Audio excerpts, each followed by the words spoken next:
Hi everyone, Paul Akers. It's Saturday morning. Last Saturday I landed in Japan and I was on my sixth study mission in Japan. This time I was with Norman Bodak again, the father of lean in the US, who brought lean and lean thinking to the US to businesses with his company Productivity. And he published over 100 books, and I was invited a second time to go with him to Japan, and we had the most incredible trip. So I want to do a quick recap because in a half hour I got to catch a plane out of here. And I wanted to tell you everything I learned. I'm going to do it very, very quickly. 6 times now I've been to Japan. The first time I came here, I found out how clueless I was. I was very, very successful, making a lot of money, everything going really well. And I saw the Toyota production system in living color, and I realized I'm on another planet. So that was my first takeaway the first time. The second time I came here, I began to realize, about 5 years later, that really all Toyota was doing was identifying waste in every process and eliminating it. And I went home from there, and that's when 2-second lean really started to take off, and I really started to understand the power of lean and really how simple it was. And then I came back a couple years later, and then I had the fortune of meeting with the vice president of Lexus, and I asked him what the most important thing was, and he told me teaching and training people and building a culture of continuous improvement. And that's really when I began to take lean to the next level, because I focused so much on our morning meeting, the 3S'ing every day, and building that kata, that routine of teaching and training our people. And that was the third time I came to Japan. And then the fourth time I came to Japan, I met with a president of one of the company's suppliers to Lexus, who's making the mirrors. And he told me, we're measuring 1/6 of a second. And I asked him, wow, aren't you stressed out? And he said, we don't have time to be stressed out, because if we don't operate at this level of excellence, we won't survive, because China is 2 days away from us and they're 2 weeks away from you. And that really solidified that trip, is that, man, the Japanese are measuring 1/10 of a second. They're that tuned in to waste and how sloppy we really are. And then I came back last year with Norman Bodak, and he asked this powerful question. He said, what is Japan really all about? And no one could answer the question. And the answer was quality. Japan is all about quality. When you think about the best companies in the world, whether it be Toyota, Honda, Canon, Nikon, Kubota, Panasonic, Sony, it's just quality. Everything the Japanese do is at the highest level of quality. They're basically the best manufacturers in the world. It's undisputed.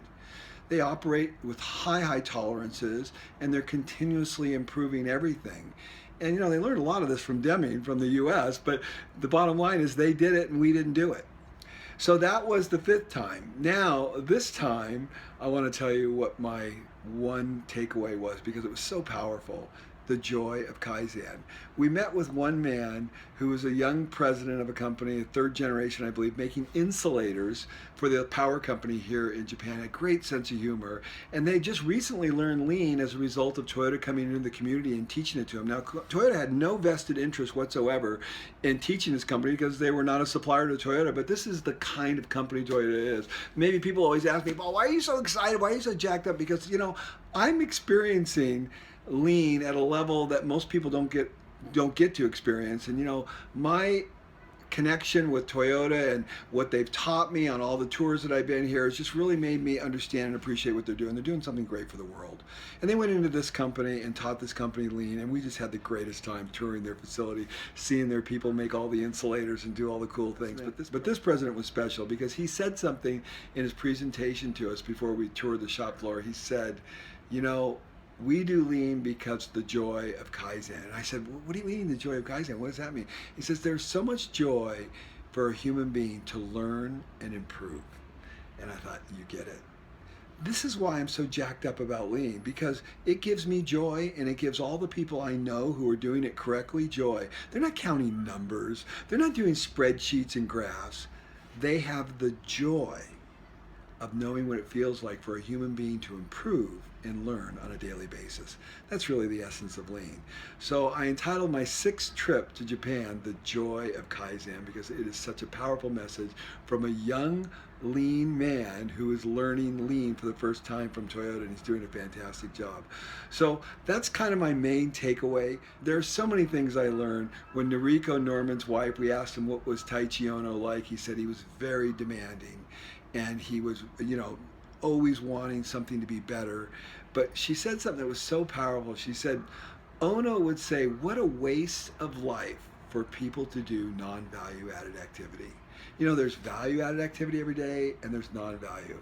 And Ono said, what a waste of a life to do non-value-added activity. And people say, why are you hung up in this business principle?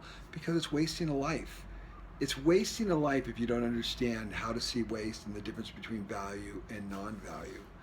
And then another great story that was told from Richio Shingo about his father, that there were three kinds of engineers. There's the white glove engineer that basically sits in his office all the time. And then there's the catalog engineer that opens up the catalog to solve every problem. And then there's the no engineer, "Niet" is the Russian word for no, it can't be done engineer. And he said, you know, if an engineer is not washing his hands or her hands 5 times a day, they're worthless. And basically that means is, if you're not on the shop floor getting your hands dirty, you have no clue what's going on.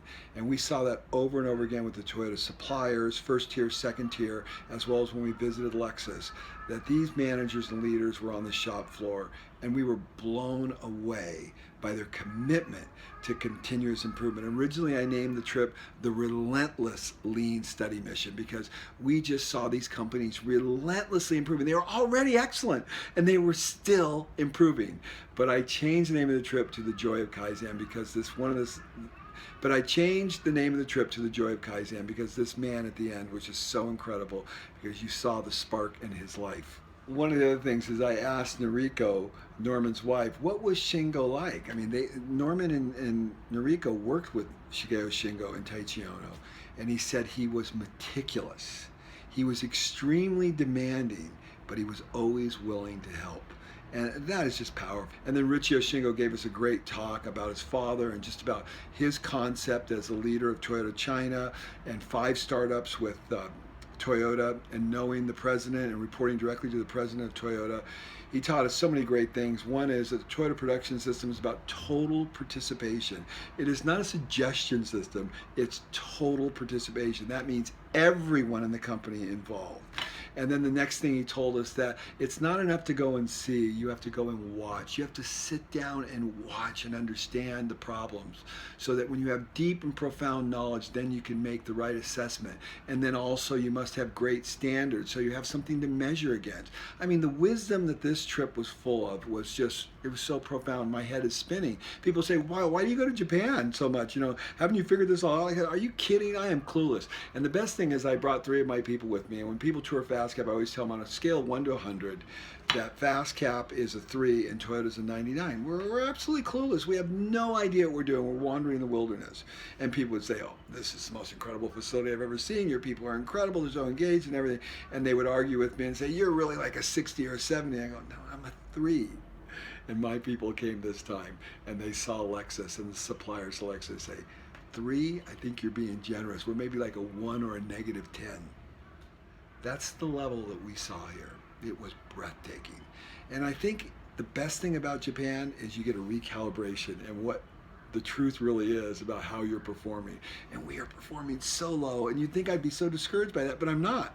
I'm encouraged because now I have the opportunity to improve. I have a much higher vision. Another great question when we went to the dojo, which is a place where we actually did simulations on putting together radiators, and we work with people from Lexus and Land Cruiser and from Toyota who'd worked for them for 40 years. These are top-level managers. And we asked him what Ono would do, and he said Ono always said that if you have 5 opportunities to improve, right?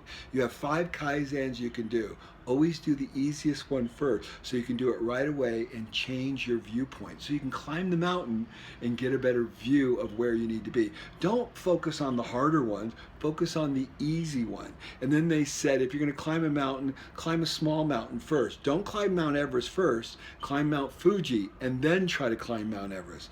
I mean, Ono was so smart. And here we have access to people that worked with Ono. Here we are with Richio Shingo, the son of Shigeo Shingo. I mean, it was incredible. We're with the president of Georgetown, Kentucky. We're with the president of Lexus, touring the Lexus plant on the floor.